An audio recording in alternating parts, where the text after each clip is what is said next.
Halo,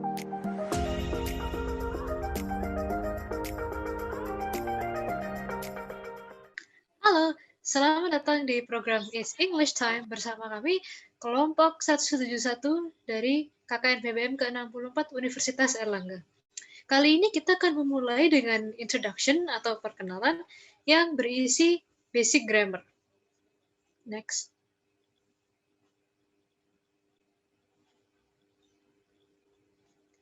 Perkenalkan, berikut adalah anggota-anggota kami yang akan mempresentasikan mengenai materi hari ini. Saya adalah Natasha Talita India dengan NIM 121811233102 dari jurusan Bahasa dan Sastra Inggris. Saya adalah Rudi Santoso Halim dari jurusan Bahasa dan Sastra Inggris dengan NIM yang tertera di layar. Nama saya Aulia Anissa Rahmadini. Saya juga dari jurusan Bahasa dan Sastra Inggris. NIM saya juga sudah tertera ya. Oke, kita akan memulai materi hari ini dengan menjelaskan apa itu simple past tense, yaitu kalimat-kalimat yang digunakan untuk menjelaskan kejadian yang sudah terjadi di masa lampau dan juga berakhir di masa lampau. Next. Rumus dasarnya adalah subjek dengan bentuk kedua dari verb dan objek. Contohnya untuk bentuk kedua dari verb adalah misalnya dari eat menjadi ate, dan kemudian ada sing menjadi sang, seperti itu. Kemudian next. Contoh dari kalimat simple past di sini adalah Rion bought flowers this morning. Rion di sini sebagai subjek, kemudian bought adalah simple past verb, yaitu bentuk kedua dari buy, itu artinya membeli. Kemudian flowers di sini sebagai objek, dan this morning adalah adverb of time, yaitu keterangan waktu. Next. Simple past tense itu juga memiliki beberapa bentuk. Yang pertama adalah affirmative, yaitu yang seperti rumus biasanya itu adalah subjek dengan verb kedua dan objek. Kemudian ada bentuk negatif, yaitu subjek dengan did not dan verb 1, atau subjek plus to be, bentuk kedua yaitu was or were, plus not. Kemudian yang bentuk ketiga adalah interrogative atau kalimat tanya, yaitu did ditambah subjek dengan verb 1 atau was or were dan subjek. Next. Jadi beberapa contoh lain yang sesuai dengan beberapa bentuk-bentuk tadi adalah misalnya untuk affirmative ada Dino ate pizza last night. Yang berarti Dino saat itu sudah makan pizza dan juga selesai pada saat itu juga. Sama halnya dengan affirmative 2, yaitu Faith went out to the mall with his friends yesterday. Berarti di saat Faith pergi dengan teman-temannya itu pun juga sudah selesai pada saat itu juga di masa lampau. Kemudian ada contoh bentuk negatif, yaitu Billy was not present in class. Kemudian untuk contoh kedua, Keith did not go to the meeting 2 hours ago. Yang berarti dia tidak datang pada saat itu dan tidak berlanjut sampai masa sekarang. Kemudian untuk contoh interrogatif, were you late to the briefing just now? Dan kemudian interrogatif kedua adalah did Will water the plants last weekend? And next.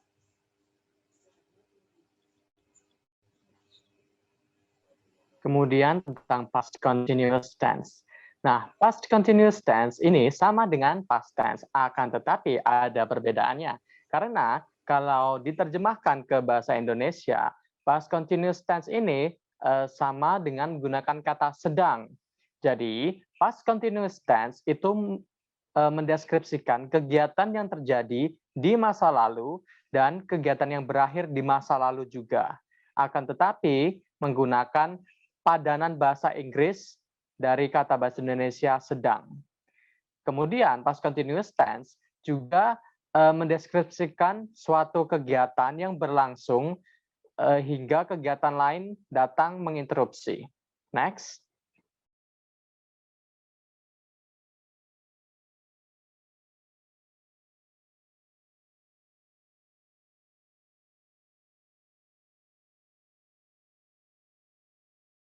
atau were, kemudian present participle.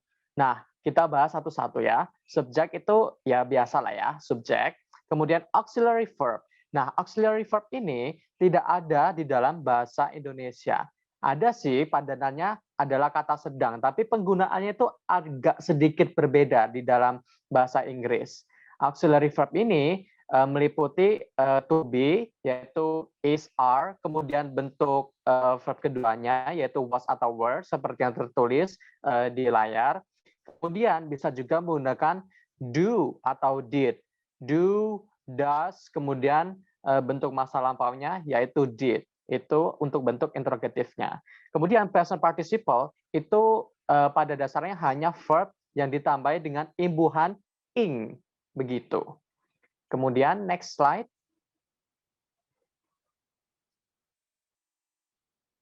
Nah, begini contohnya. Oscar was training in the gym. Nah, kita bedah ini kalimatnya. Pertama-tama, subjeknya di sini adalah Oscar. Kemudian auxiliary verb-nya adalah was. Jadi kita bisa lihat di sini salah satu bentuk auxiliary verb adalah was, yaitu bentuk masa lampau dari is. Kemudian kita lihat di sini verb-nya adalah training. Nah, bentuk asli dari verb ini adalah train. Tapi kita tambahi ing di sini. Jadi training.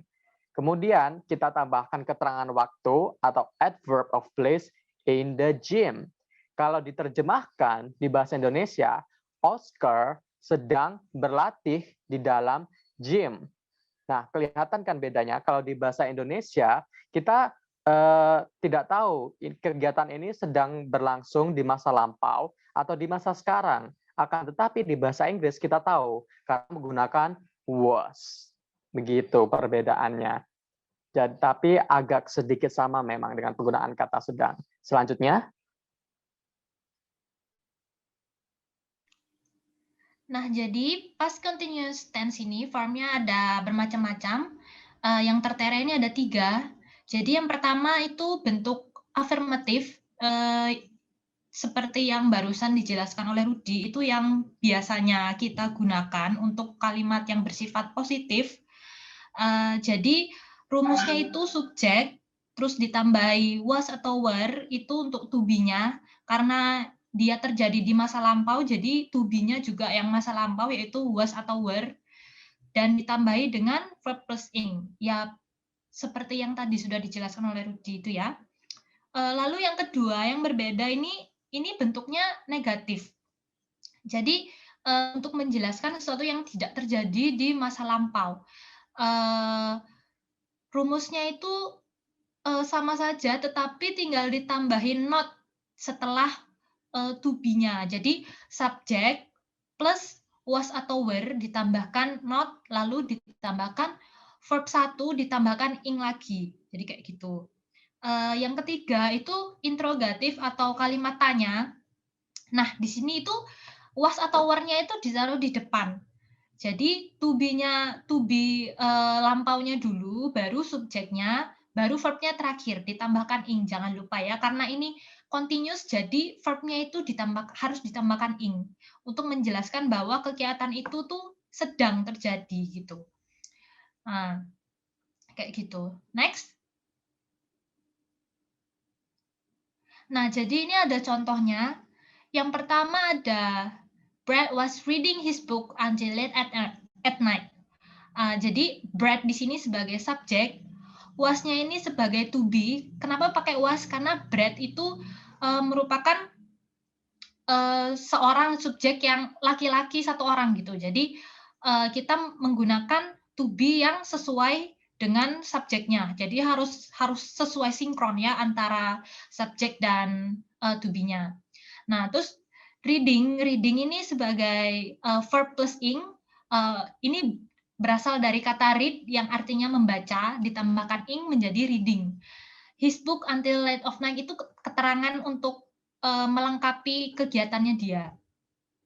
Terus yang untuk kalimat negatifnya ada Leo wasn't playing guitar in his room. Jadi seperti yang sebelumnya, Leo ditambahkan dengan was. Bedanya dengan yang pertama itu, di sini ada not. Was not itu singkatannya di wasn't di sini, tapi sama saja ya. Jadinya was ditambahkan not, playing, bermain, berarti ditambahkan ing, jangan lupa. Jadi jadinya artinya Leo tidak memainkan gitarnya, tidak memainkan gitar di ruangannya dia. In his room-nya itu keterangan tempat gitu. Untuk yang interrogatifnya, untuk to be-nya ditaruh di depan, jadi was-nya duluan. Nah, jadi was ditambahkan subjek, di sini she, ditambahkan verb plus ing, wait. Jadinya was she waiting, long-nya ini untuk sebagai kalimat kata adverb-nya aja gitu. Jadi kalimatnya was she waiting, artinya apakah dia menunggu lama gitu. Baiklah teman-teman, kira-kira demikian penjelasan untuk verb past tense. Ya, di sini ada yang simple sama yang past continuous. Kami harap teman-teman bisa lebih paham dengan penggunaan kalimat-kalimat yang berada di dalam lingkup verb ini ya, verb dan tense ini kayak gitu. Terima kasih semuanya. Sampai berjumpa kembali. Nah, jadi jika semisal adik-adik memiliki pertanyaan terkait materi past simple tense dan past continuous tense ini, atau pertanyaan tentang bahasa Inggris secara umum, bisa join di grup WA yang linknya tertera di layar ini. Di sana kami akan menjawab pertanyaan adik-adik kalau semisal ada pertanyaan lebih lanjut dan membantu pemahaman adik-adik lebih lanjut terkait bahasa Inggris. Terima kasih dan sampai bertemu lagi.